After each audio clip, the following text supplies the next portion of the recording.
ನಮಸ್ಕಾರ ವೀಕ್ಷಕರೇ, HTV ಕನ್ನಡದ ವಾರ್ತಾ ಪ್ರಸಾರಕ್ಕೆ ಸ್ವಾಗತ. ನಾನು ಚಾಂದಿನಿ. ಕೇಂದ್ರ ರಾಜ್ಯದಲ್ಲಿ ಮತ್ತೆ ಮಹಿಳಾ ಮೀಸಲಾತಿ ಬಿಲ್ ವಿಚಾರ ಸದ್ದು ಮಾಡ್ತಾ ಇದೆ. ಕೇಂದ್ರ ಸಚಿವೆ ಶೋಭಾ ಕರಂದ್ಲಾಜೆ ಮಹತ್ವದ ಹೇಳಿಕೆಯನ್ನ ನೀಡಿ ಮಹಿಳೆಯರ ಸಮಸ್ಯೆಗಳನ್ನು ರಾಜಕೀಯ ಪಕ್ಷಗಳು ಗಂಭೀರವಾಗಿ ಪರಿಗಣಿಸಿಲ್ಲ ಎಂದು ಆರೋಪಿಸಿದ್ದಾರೆ. ಮಹಿಳಾ ಮೀಸಲಾತಿಯ ಬಿಲ್ ಮುಂದುವರಿಯದ ಹಿನ್ನೆಲೆ ಇಂಡಿ ಒಕ್ಕೂಟದ ವಿರುದ್ಧವೂ ಅವರು ತೀವ್ರ ವಾಗ್ದಾಳಿಯನ್ನು ನಡೆಸಿದ್ದಾರೆ. 2023ರಲ್ಲಿ ಲೋಕಸಭೆಯಲ್ಲಿ ಮಹಿಳಾ ಮೀಸಲಾತಿಯ ಬಿಲ್ ಅಂಗೀಕೃತವಾಗಿದ್ದರೂ ಅದು 543 ಸೀಟುಗಳಿಗೆ ಮಾತ್ರ ಅನ್ವಯವಾಗಿತ್ತು. ಆದರೆ ಈಗ ಸೀಟುಗಳನ್ನು 850ಕ್ಕೆ ಹೆಚ್ಚಿಸುವ ಬಗ್ಗೆ ಚರ್ಚೆ ನಡೀತಾ ಇದೆ. ಪುರುಷರಿಗೆ ಅನ್ಯಾಯ ಆಗಬಾರದು ಎಂಬ ಉದ್ದೇಶದಿಂದ ಸಮತೋಲನ ಕಾಪಾಡುವ ಅಗತ್ಯವಿದೆ ಎಂದು ಕೇಂದ್ರ ಸಚಿವೆ ಶೋಭಾ ಕರಂದ್ಲಾಜೆ ಹೇಳಿದ್ದಾರೆ. ಪ್ರಧಾನಮಂತ್ರಿ ನರೇಂದ್ರ ಮೋದಿ ಅವರು ಮಹಿಳೆಯರಿಗೆ ರಾಜಕೀಯ ಹಕ್ಕುಗಳನ್ನು ನೀಡುವ ಉದ್ದೇಶದಿಂದ ಈ ಬಿಲ್ ತಂದಿದ್ದಾರೆ. ಕ್ಷೇತ್ರ ಮರುವಿಂಗಡಣೆ ಮತ್ತು ಜನಗಣತಿಯ ನಂತರ ಸೀಟುಗಳ ಹಂಚಿಕೆ ಬದಲಾಗುವ ಸಾಧ್ಯತೆ ಇದೆ.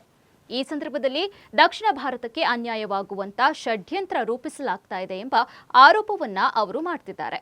ರಾಜ್ಯದಲ್ಲಿ ಈಗಿರುವ 28 ಲೋಕಸಭಾ ಕ್ಷೇತ್ರಗಳು 42ಕ್ಕೆ ಏರಿಕೆಯಾಗುವ ಸಾಧ್ಯತೆ ಇದೆ. ತಮಿಳುನಾಡಿನಲ್ಲೂ ಕ್ಷೇತ್ರಗಳ ಸಂಖ್ಯೆ ಹೆಚ್ಚಾಗಲಿದೆ.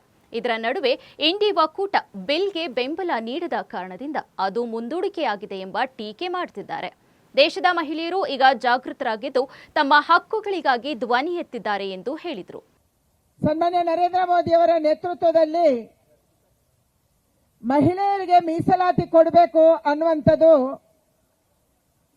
2023ರಲ್ಲಿ ಬಿಲ್ ಅನ್ನ ಪಾಸ್ ಮಾಡಲಾಯಿತು. ಬಿಲ್ ಪಾಸ್ ಮಾಡಿದ್ದು ಮಾತ್ರ ಅಲ್ಲ,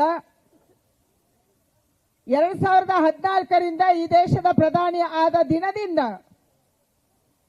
ಮಹಿಳೆಯರ ಸಬಲೀಕರಣ ಮಾಡುವುದನ್ನ ಸರ್ಕಾರದ ಒಳಗೆ ಮತ್ತು ಸರ್ಕಾರದ ಹೊರಗೆ ಮೋದಿಯವರು ಮಾಡಿದ್ರು.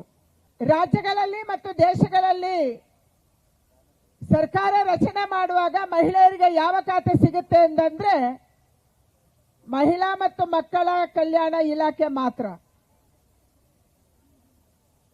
ನೀವು ಈ ರಾಜ್ಯದಲ್ಲಿ ಇವತ್ತು ತಗೊಳ್ಳಿ, ಒಬ್ಬರು ಮಂತ್ರಿ ಇದ್ದಾರೆ, ಅವರು ಮಹಿಳಾ ಮತ್ತು ಮಕ್ಕಳ ಕಲ್ಯಾಣ ಇಲಾಖೆ.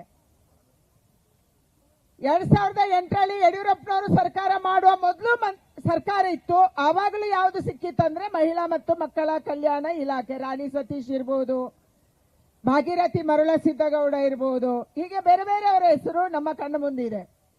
ಹೆಚ್ಚು ಕೊಟ್ರೆ ಕನ್ನಡ ಸಂಸ್ಕೃತಿ. ಆದ್ರೆ ಕರ್ನಾಟಕದಲ್ಲಿ ಮೊದಲ ಬಾರಿಗೆ ಗ್ರಾಮೀಣಾಭಿವೃದ್ಧಿ ಮತ್ತು ಇಂಧನ ಖಾತೆಯನ್ನ ನಂಗೆ ಕೊಟ್ಟು ಈ ರಾಜ್ಯದಲ್ಲಿ ಕೆಲಸ ಮಾಡುವ ಅವಕಾಶವನ್ನ ಯಡಿಯೂರಪ್ಪನವರು ಕೊಟ್ಟರು. ಇದು ಬಿಜೆಪಿ, ಇದು ವ್ಯತ್ಯಾಸ. ಕೇಂದ್ರದಲ್ಲಿ 2014ರಲ್ಲಿ ನರೇಂದ್ರ ಮೋದಿ ಅವರ ಸರ್ಕಾರ ಬಂದಾಗ ಯಾರನ್ನ ಮಂತ್ರಿ ಮಾಡಿದ್ರು? HRD ಅನ್ನ ಯಾವುದೇ ಮಹಿಳೆಗೆ ಕೊಟ್ಟಿರಲಿಲ್ಲ. ಸ್ಮೃತಿ ಇರಾನಿ HRD ಆದ್ರು. ಕಾಮರ್ಸ್ ಮಂತ್ರಾಲಯ ಅಂತಂದ್ರೆ ವಿದೇಶದ ಜೊತೆಗೆ ವ್ಯವಹಾರ ಮಾಡುವಂತ ಮಂತ್ರಾಲಯ. ಅಂದ್ರೆ ನಮ್ಮ ದೇಶದಿಂದ ಎಕ್ಸ್ಪೋರ್ಟ್ಸು ಇಂಪೋರ್ಟ್ಸು ಇದೆಲ್ಲ ಯಾವುದು ಮಾಡುತ್ತೆ ಅಂದ್ರೆ ಅದು ಕಾಮರ್ಸ್ ಡಿಪಾರ್ಟ್ಮೆಂಟ್. ಅದನ್ನ ನಿರ್ಮಲಾ ಸೀತಾರಾಮನ್ ಅವರಿಗೆ ಕೊಟ್ಟರು. ಹೀಗೆ ಬೇರೆ ಬೇರೆಯನ್ನು ಮಹಿಳೆಯರಿಗೆ ಕೇವಲ ಮಹಿಳಾ ಮತ್ತು ಮಕ್ಕಳ ಕಲ್ಯಾಣಕ್ಕೆ ಸೀಮಿತ ಮಾಡಿದೆ. ಮಹಿಳಾ ಮತ್ತು ಮಕ್ಕಳ ಕಲ್ಯಾಣನೂ ಬೇಕು, ಆದ್ರೆ ಅಷ್ಟಕ್ಕೆ ಸೀಮಿತ ಅಲ್ಲ ನಮ್ಮ ಮಹಿಳೆ. ಇದಾಗಿತ್ತು ಈ ಹೊತ್ತಿನ ವಾರ್ತಾ ಪ್ರಸಾರ. ಮತ್ತೆ ಸಿಗುವ ಮುಂದಿನ ವಾರ್ತಾ ಪ್ರಸಾರದಲ್ಲಿ. ನಮಸ್ಕಾರ.